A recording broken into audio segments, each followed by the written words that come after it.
Binge the full week of The Ray Taylor Show ad-free over at inspireddisorder.com/plus. This is The Ray Taylor Show.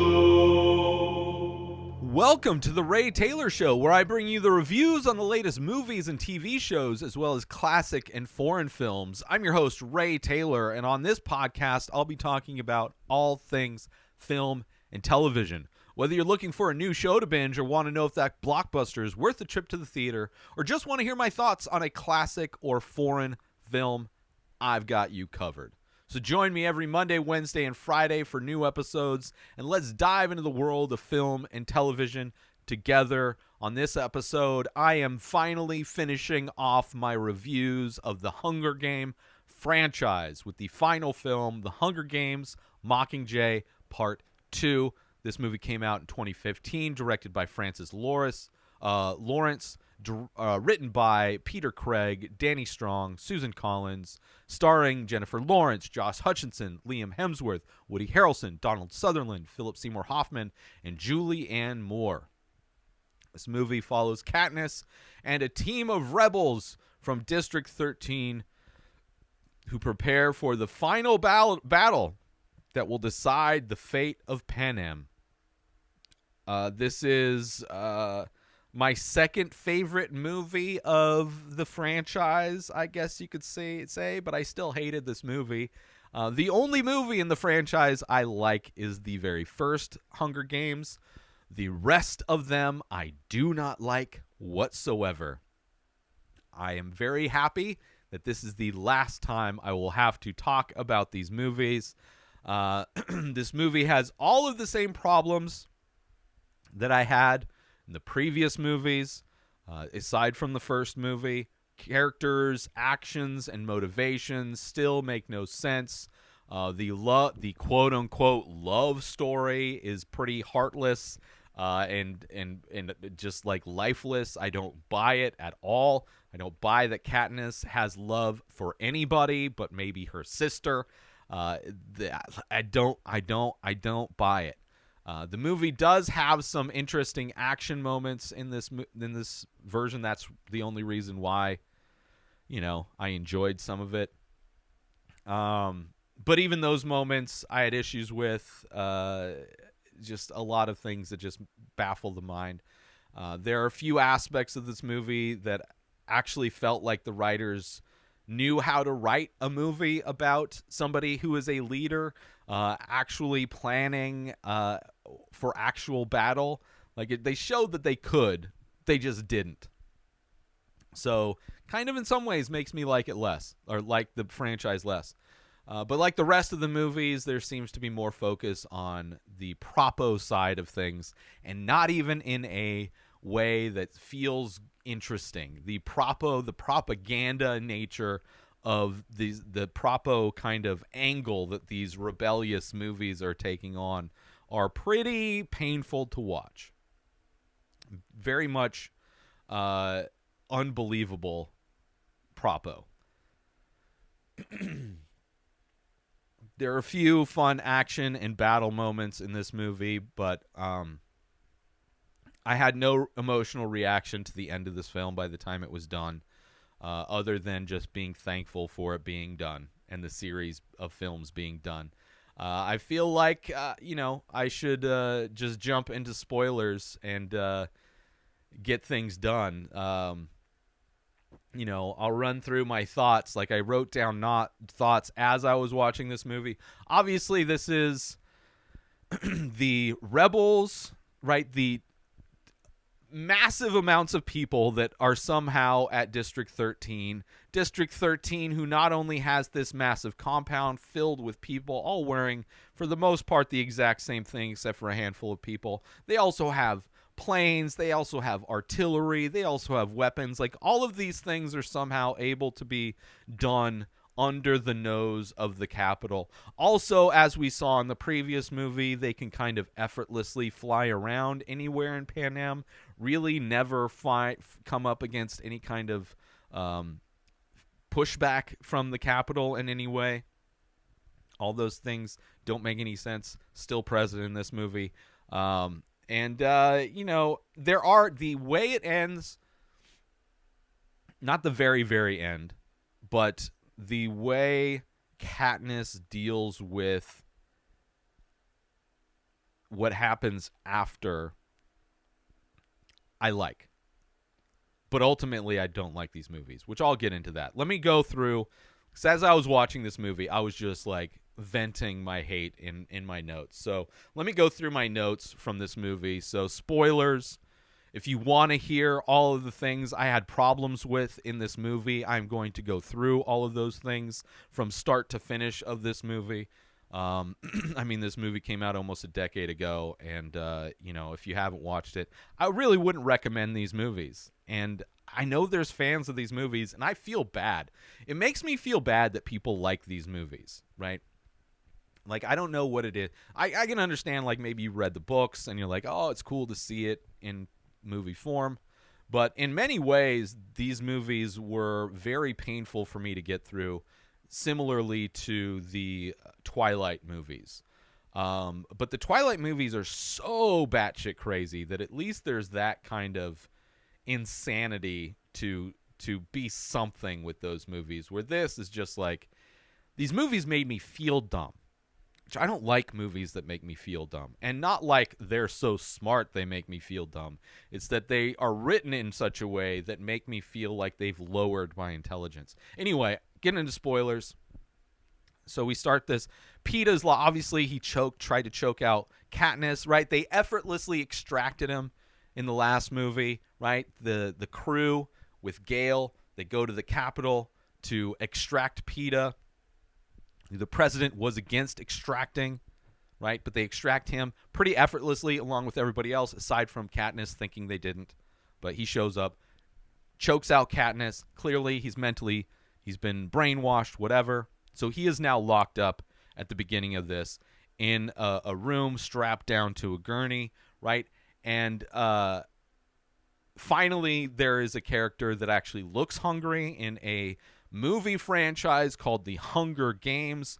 No character really feels like they are hungry, but it seems like these people that were extracted from the Capitol, they don't look like they've been eating, right? Specifically, Peeta kind of looks a little emaciated. For some reason, they send Prim in to talk to Peeta, right? I have no idea why they would send Katniss's sister to go talk to Peeta after he just attacked Katniss, trying to kill her, right? No explanation. Or their explanation was that, he's been brainwashed. Obviously, that's why he did it. But it makes no sense why they would send him to go, send a child in to go talk to this crazy man who almost killed her sister. And in the double-sided glass, or in the one-way mirror, you have Philip Seymour Hoffman's character and Hamish kind of watching over this interview. Like, why are they in charge of this interrogation process? Like Prim doesn't make sense why she's part of this interrogation process. Doesn't make sense why the Propo guy doesn't make sense why Hamish is just randomly thrown into scenes. His character has become absolutely nothing. The Propo guy, Philip Seymour Hoffman's character, is like, I feel so bad for this guy in this whole thing, right? It makes just as much sense as when her fashion designer guy was escorting her to the second Hunger Games.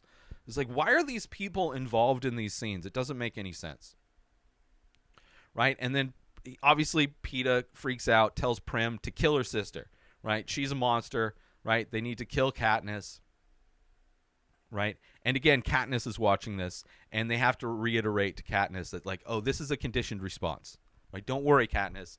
Like, he doesn't mean what he's saying. This is just a conditioned response, right? Which I don't think they know what the definition of conditioned response means, but also as if she already didn't know that he was crazy, right? And that's why he's strapped down. And now all of a sudden, so that scene is like painful. Now all of a sudden, Katniss is desperate to go to the Capitol, right? Finally, there's some kind of a plan. some kind of initiative is being taken. But the excuse why she can't go to the Capitol is that they need to go to District 2 first. No idea why. As if they didn't just effortlessly fly into the Capitol and extract their people without anything happening bad, aside from the camera going out. But for some reason, now they need to go to District 2. Right? And I'm sure in the book it explains why. No reasoning as most of this. So you have the president send Katniss out with 5 planes, right? Before, effortlessly flying everywhere, just one plane, no security whatsoever for Katniss, right? This person that's going to be their figurehead, going to be their Mockingjay. Now they send her out with 5 planes, right? Which, again, how did they get all of these planes? How did they get all of these people?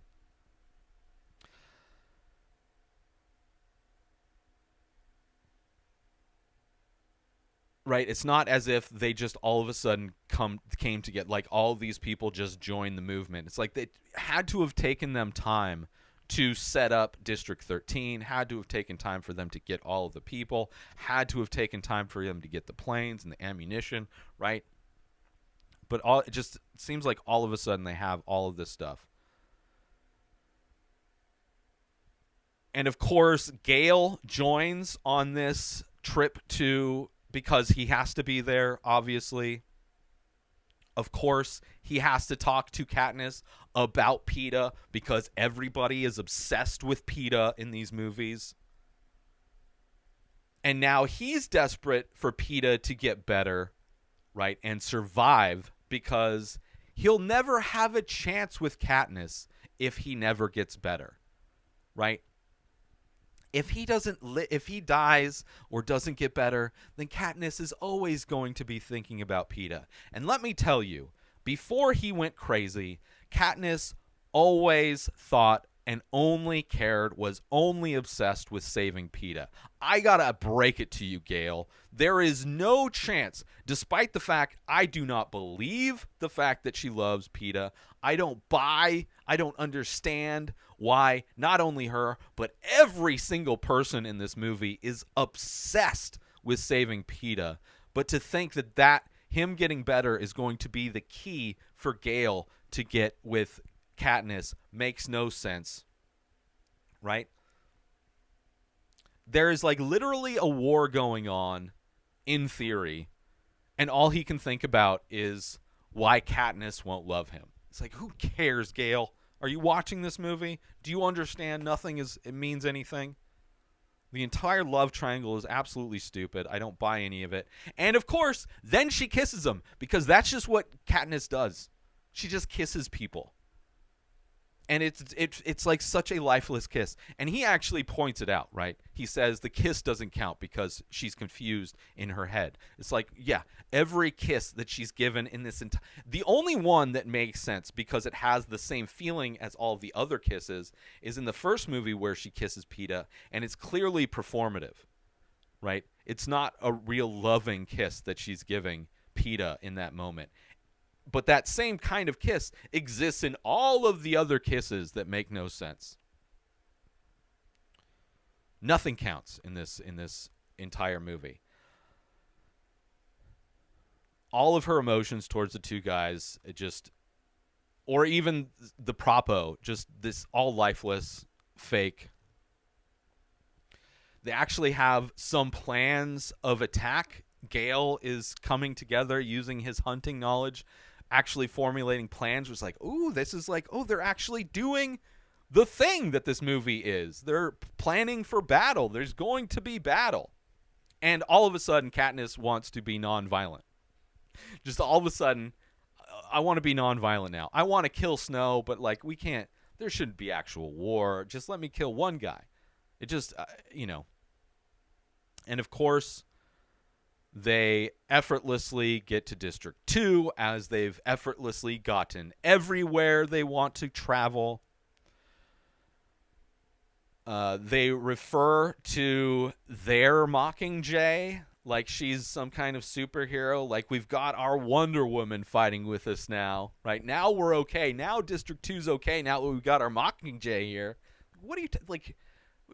She killed some people with a bow and arrow, right?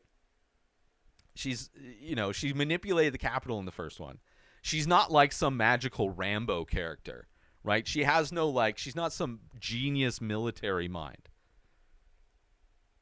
They just dress her up like a superhero. She's not actually a superhero. She's just good at shooting a bow and arrow. And they designed exploding arrows, which the fact that she has that instead of a gun is just insane. And the reality is, the whole time, they're like, oh, we got this great, we got our hero here. She's probably only thinking about Peeta, even though he's, gone crazy. And also we see the president, the self-appointed president of the rebels, call in, clearly likes to micromanage situations. Let's take a quick break from this episode because I want to talk about, are you looking to add some unique and expressive artwork to your home, office, or wardrobe? Look no further than the Many Faces series by Ray Taylor. That's me. These abstract paintings on paper explore the endless possibilities of the human face, capturing unique expressions of emotion, mood, tone, and energy in just a few minimal features. Now you can bring these stunning and thought-provoking pieces into your own space with high-quality prints and t-shirts, featuring designs from the Many Faces series. Or take home a one-of-a-kind original piece for your collection. Don't miss out on this opportunity to add some original and expressive artwork to your home, office, or wardrobe. Head on over to inspireddisorder.com to browse and purchase original artworks, prints, and t-shirts from the Many Faces series today. And now, back to the show. So even Katniss going to this district that is like an active war zone kind of a thing is ultimately used for propo, right?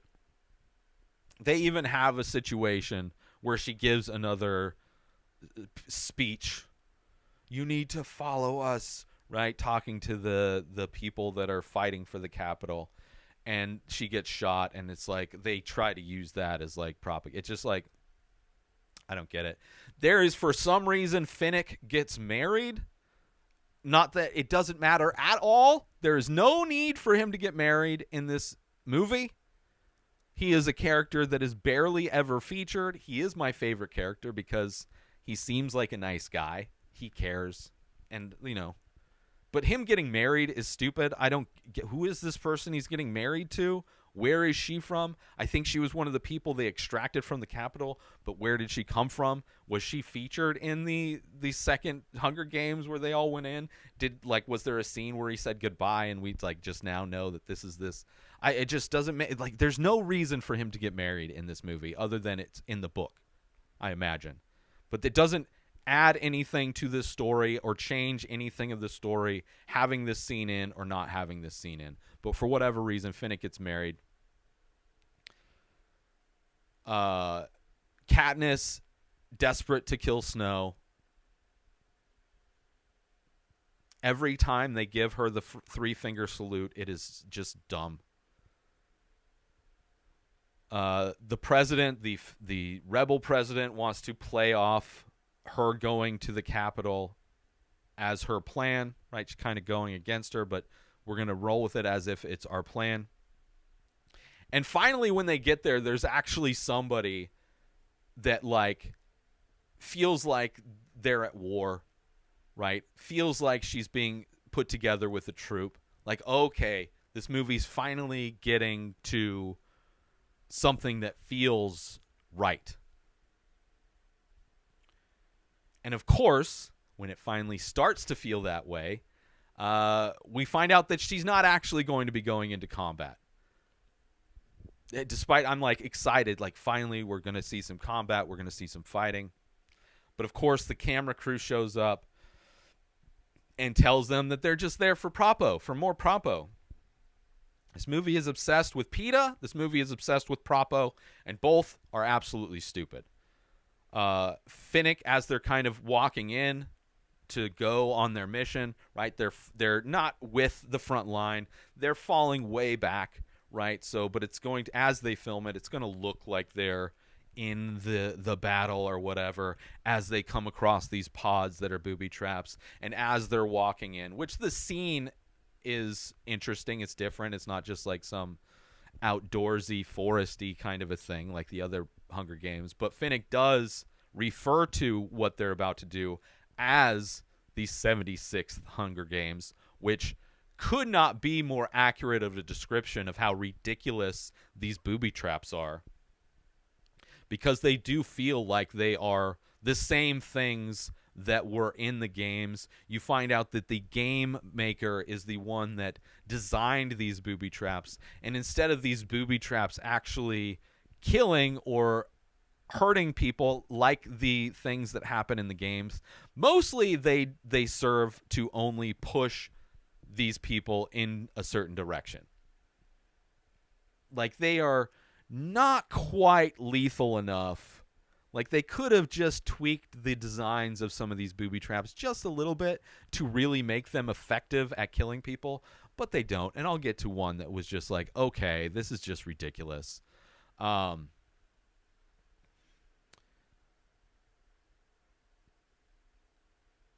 to make it even worse, they send Peeta. Like, just the most ridiculous. Obviously, their excuses, they want, this is good for the propo, which later makes no sense when you find out that they don't even need propo anymore. They're okay with Katniss dying. They don't care. But they send Peeta, which, of course, they have to somehow write Peeta in there, because there always has to be this situation where they have to constantly be saving Peeta. There has to constantly be this dumb love triangle bullshit between Gale and Peeta and Katniss, even though none of it is believable or makes sense. Like, I've never wanted every single person in a movie to die as much as this one, except for Finnick. I kind of like Finnick, right? Which, of course, doesn't end well for him.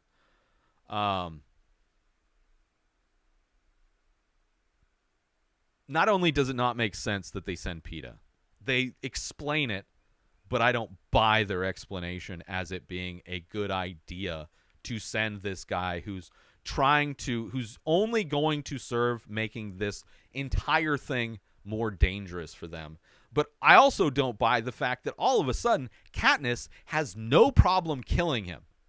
She has been absolutely obsessed with saving Peeta at every moment in every one of these movies, and now that he choked her out, she has zero problem with killing him. It makes no sense whatsoever. And she calls him a capital nut or capital mutt, right? She's putting him down. She's like, has no problem killing him. Whether she's honest about that or just still like trying to make other people think that she will kill him if he gets out of order or whatever. And it's not like I just watched 6+ hours of movies, right, where they pointlessly obsess over doing everything to save Peeta in every situation. And now all of a sudden it's like, oh, he's expendable. Obviously, we find out why the president sent it, because she knew, right? We find out that the president actually wanted to save Peeta, despite not wanting to extract him from the Capitol. But they wanted him to survive the 75th game instead of Katniss, because the president thought he would be easier to control.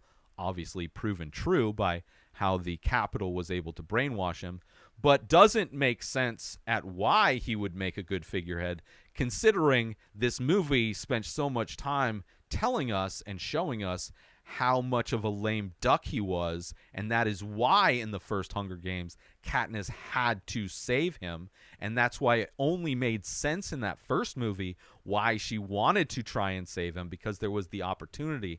But all of the other moments where she's obsessed with saving him makes no sense.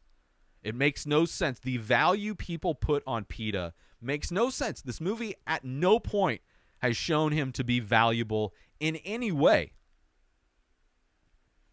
But that's the explanation for why they wanted him all of a sudden. Right? He is like in movies in general, he is like one of the most helpless, kind of pathetic characters. Like it's sad how this character is written and how like helpless he is. How the reason he's alive is because everybody has obsessed about trying to save this guy for whatever reason. We find out after the war there's going to be a free election, right? And the president, the quote-unquote Julianne Moore's character, is worried that Katniss will be the one to win that election. So now she wants Katniss to die, right? Because now she considers Katniss to be a threat, right? Which doesn't necessarily make sense, because if they wanted Peeta, wouldn't she be worried that Peeta would be? I mean, he's crazy, but still, like if they thought he was going to be one to replace Katniss as the Mockingjay for some reason, even though she's the one that did the first three finger salute, like it doesn't make sense why he would be the figurehead. But just another thing where it's just like this movie is gaslighting me the entire time. What it's showing me, what it's shown me over the course of these movies versus what it's telling me don't line up. It is bullshit. It doesn't match up. There's lying to me. So, and we also find out that they don't need the propos anymore, which doesn't make sense again. If the president, Julianne Moore, doesn't need propos anymore from her, she doesn't need Katniss anymore, then why did she send the camera crew, and why were they then deployed way back from the action? Like, if she actually was done and didn't need propos anymore, then she would have just fed her to the front line, where she has a bow and arrow against tanks and bombs and guns, right? If Julianne Moore's character wanted Katniss to die, she would have put her in harm's way instead of literally doing all of the things to protect her from that. Doesn't make any sense.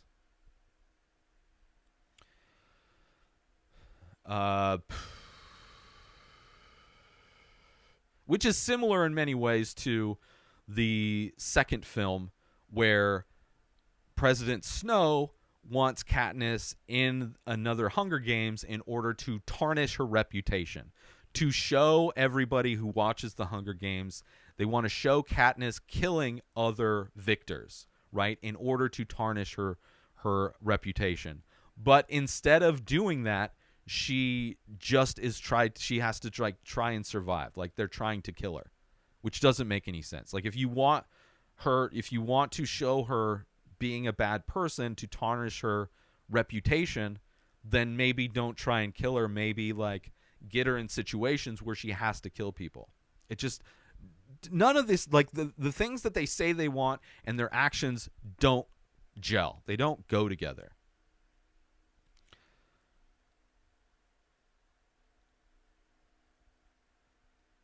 So instead of having fun action scenes with them dealing with these pods, and up until a point, it's just like them knowing where the pods are, knowing where the booby traps are, setting up the camera, running lines, and then showing off that they dismantled the booby traps, which they say they don't even need the propos anymore, but they're still doing this bullshit, right? Finally, one of the booby traps works and gets like their guy, right? And they're like being chased by this flood of oil, right? I was like, oh shit, like, oh, here we go. It's going to get good. These booby traps are something, right? The door's closed. They're kind of locked in a thing. They're getting flooded with oil. But the oil is designed in some magical way to give enough time, a massive amount of time, for in the moment while they are running away from this tsunami of oil, gives Peeta enough time to throw some guy into another booby trap and get killed and try to attack Katniss.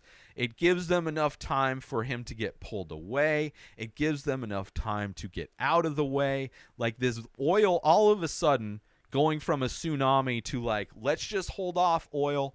Let's see what Peeta does. And then it like just slowly, like, it is the least effective booby trap to give them not only enough time to run away, even if Peeta didn't do all of those things, they would have had ample time to get out of the way. But considering Peeta was also able to try and kill Katniss again, which, by the way, she said she would have no problem putting him down because he's a capital mutt, doesn't. It is just insane. They get into a building, they go up one flight of stairs, and magically the oil doesn't go up any higher.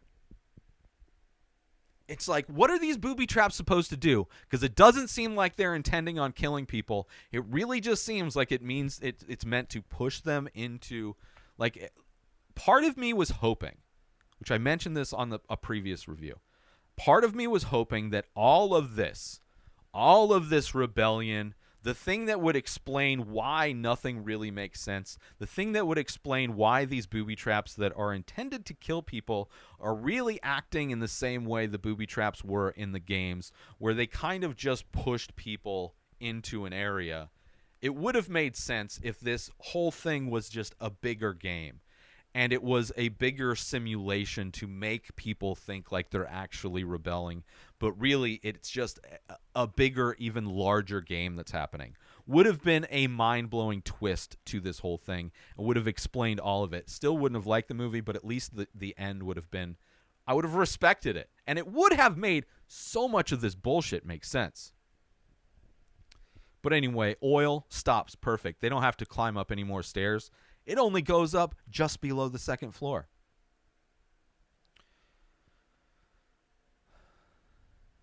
And even the characters say the game makers are still putting on a hell of a show, right? Almost hinting at what I hope this movie is, which it is not. But only serves to be like, these game people don't have any idea how to kill people. Because that oil only had a chance because Peeta was there to try and slow things down. But still, his doing all of that, the tsunami of oil wasn't enough to get them. It's absolutely stupid. Let's take a quick break right now to talk about, are you a fan of original artwork and live events? Look no further than the Many Faces series by Ray Taylor and the weekly live stream over at youtube.com/inspired disorder. This ongoing series explores the endless possibilities of the human face through abstract ink paintings on paper, capturing unique expressions of emotion, mood, tone, and energy in just a few minimal features. Join me every Thursday at 4:20 Pacific Time as I paint live. Follow the Many Faces series and discover the endless possibilities of the human face. Don't miss out on this opportunity to be part of the action and own a piece of original artwork by me, Ray Taylor. Head to youtube.com/inspired disorder every Thursday to catch the live stream, and visit inspireddisorder.com to browse and purchase the Many Faces artwork. And now, let's get back to the show. And for the first time, we actually see Capitol troops show up. Like, they actually do. Like, they don't have problems with, and it would have explained why everybody's like trying to fly everywhere if this was a much larger game. Right, but of course, finally, troops show up, and they blow up like the two sisters or whatever that stay behind. One of them got injured, right? She got shot or whatever, and that gets blown up. And they, not only does the Capitol use that as propaganda to say Katniss died, but the rebel president used it as propaganda to say Katniss had died, which doesn't make any sense, because all they need to do is like they have a camera crew with them. All they have to do is broadcast that they both were lying, and then who are you going to trust when you realize that the Capitol's lying and our own rebel president is lying? It's just like, it's the same thing where in the first movie they say the Capitol's like, oh, we're going to let a couple win in order to prevent riots from happening. But then right before they actually win, taking that rule away would only seem to incite riots even more. Like, every aspect of that is like, people could not be shooting themselves in the foot metaphorically in the foot as much as they do. And again, her and Gale both have, she's got a bow, he's got a crossbow they got exploding, but like, they're taking on Like when the zombies, which is a great scene, and the tunnel zombie is like a clear need. They should have had guns. The tunnel zombies were cool. Is an exciting scene, an exciting set piece. Like they decide, oh, we're gonna go in the tunnels, right? The mute guy knows the tunnels, and of course, there's no booby traps in this giant tunnel system. But the tunnel zombies are pretty cool. And I feel bad that that's where Finnick dies. He sacrifices himself. The one character that I had any respect for and liked sacrifices himself so Katniss can live. And there's one building where they're like going through a basement or something like that. I forget what there's some building in the Capitol. And all of a sudden these giant metal like blade spinny things come up from under the ground, under the tile floor, and again just push them into an area, right? But then thinking about that, the Capitol built that building with those booby traps somehow built underneath the flooring of that building. When the building, maybe it was retrofitted, but the idea was for those things to break through the floor and not even do it all at once, but to do it in kind of a wave type of formation so they can run away. Like it is so complex, these booby traps, yet so ineffective. It is so dumb. And again, Peeta having a mental breakdown. Katniss goes over and kisses him. Like every time Katniss kisses somebody, it is like the most like what are you doing? Why? Like he's crazy. He wants to kill you. You said you're going to kill him, but now that he's having a little bit of a mental break, you're like, oh, I'll kiss him, and it will, and it does. It magically makes him better. It is like it hurts my brain, and it's kind of gross. Like at this point, the only thing that would really explain her obsession with wanting to save Peeta is if they have like this brother-sister kind of a relationship, right? So when she kisses him, it feels very incestuous, which even the very end, when you see that they have kids together, is like, it feels like they just inbred, because they've never had, at no point has it ever felt like they had a romantic connection. It always felt fake. It always felt fabricated, always felt empty. And I don't know. And that kind of like brother-sister thing would be the only, because there was no romantic, in my opinion. I never felt there was any ever romantic connection between them. Anyway, she kisses him, makes him like he's Sleeping Beauty, wakes him up.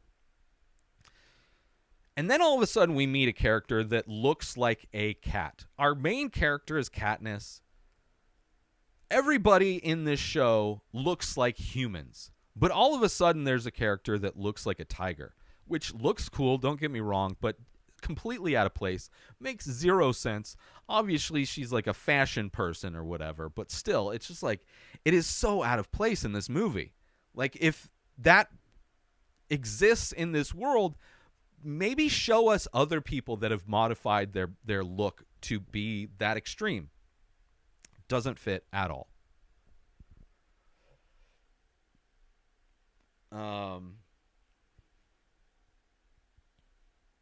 They also sleep a lot. It's like every time they get a place, it's like, we're gonna take naps and we gotta stay awake in shifts.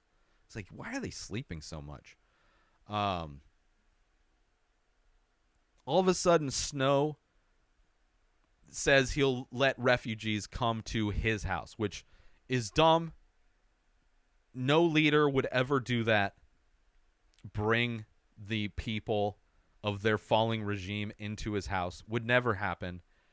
But also, it seems like that is the plan that Gale came up with, that maybe him saying that was fake and just luring those people. But if it is Gale's plan, which they mention that it seems like it is, which seems like the only time one of his plans was executed, in order to trick everybody to funnel into this one area and then to bomb them, considering he came up with this plan and it is happening right in front of his face, and him and Katniss are sneaking in because they think they're going to get into the palace where they think Snow is, whether Snow is there or not, he should realize that this is going to get bombed. And of course it does. And it seems like he is surprised. It seems like they don't know that that was his exact plan. Again, it doesn't make any sense, right? Whether it's President Snow actually inviting people to stay at his mansion, or if it's Gale's plan and it's fake, neither of them make sense. Because either it's the president wanting all these people to come in, which doesn't make any sense, or it's Gale not realizing that his plan is about to be executed, and both him and Katniss are literally walking into a place where they're going to be bombed.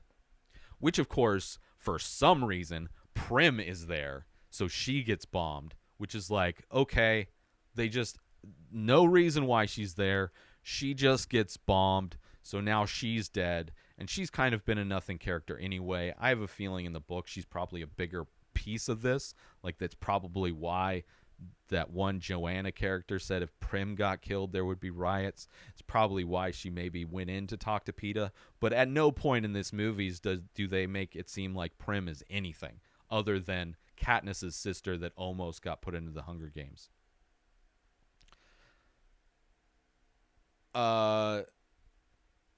So the end, they get control. And of course, the president, quote unquote, president of the rebellion, the one they said they were going to have open elections, decides she's not going to do that. People aren't ready to choose a new president. So she just appoints herself as president and has the idea to do another Hunger Games, but with the family members of the Capitol, which of course and then she's like, we're going to do a vote on this. And everybody votes to do it. There's a couple no votes, but Katniss is going to go execute Snow because that's all she wants to do. She just wants to kill Snow. And Snow is like tied up, and you have the new president giving her speech, and Katniss goes up and, of course, shoots the new president because it's just going to be the same thing. It's just a new leadership, it's the same bullshit with a new person in charge. Right, so the one time in this movie I'm like, good, Katniss did the right thing. And in that moment, she had planned on taking the suicide pill, which is a great callback to the berries in the first movie, but Peeta is the one that stops her from taking it. And then but nothing happens to her. They end up just having a free election after all. And it's... and then she has kids with Peeta, and it's like, okay, at least she killed the president, and there's like a little smidgen of like, okay, that's good. Cool. It's not just the same thing over again. She broke the cycle. But, we find out that her mom is treating medical nursing, find out that Gale is just in the military, right? And then Prim, the only time I buy any kind of emotion is when she goes back to where the victors' homes are in District 12 and she sees Peeta planting primrose flowers outside. That I understand. That is the only time where I understand. I believe that she would be emotional because she lost her sister and he's kind of honoring her by planting these flowers. That I buy. But I still don't buy the fact that it's like gross that they have kids. It's seriously gross. I don't buy it. It really only felt like more of a brother-sister thing. So when they have kids, it just feels like they're inbreeding. And I know they're not related, but that's just what this movie has made me feel. Like I never felt like there was ever a love connection. And when they have kids, it is like they're not even shot in the same scenes. Right? He's in a field with some other kid, and she's like sitting under a tree. They're not even in the same scene. So I would imagine on some level they're like, well, they don't look like they have chemistry when they're in a scene together. So let's just like split them apart with the kids or whatever. Anyway, that's it. That's all I have to say. I'm glad I finished the franchise. I'm glad she killed the president. I'm glad she didn't end up with Gale. I couldn't care less about the Katniss and Peeta ending with kids and all that stuff. I really don't care. But that's all. I have nothing else to say about this franchise. But I do want to thank you for tuning into this episode of The Ray Taylor Show. And I hope that you did enjoy my thoughts on the franchise, however critical and negative they were. Don't forget to tune in every Monday, Wednesday, and Friday for more movie reviews. and TV show reviews. And join the conversation by leaving a comment on your favorite podcasting app or over on youtube.com/inspireddisorder if you are watching these. Until next time, enjoy the show. New episodes of The Ray Taylor Show come out every single day. Subscribe on YouTube and everywhere podcasts are found. Binge the full week over at inspireddisorder.com/plus. Buy Ray Taylor Show merch over at inspireddisorder.com. Have a wonderful day, everybody. Peace out! Today is the day where you wake up and you realize that everything that you've been dreaming about, everything that you've been wanting, every goal and wish and hope that you've ever had can become real. Dreams can come true. What you manifest in your mind, you can bring to reality.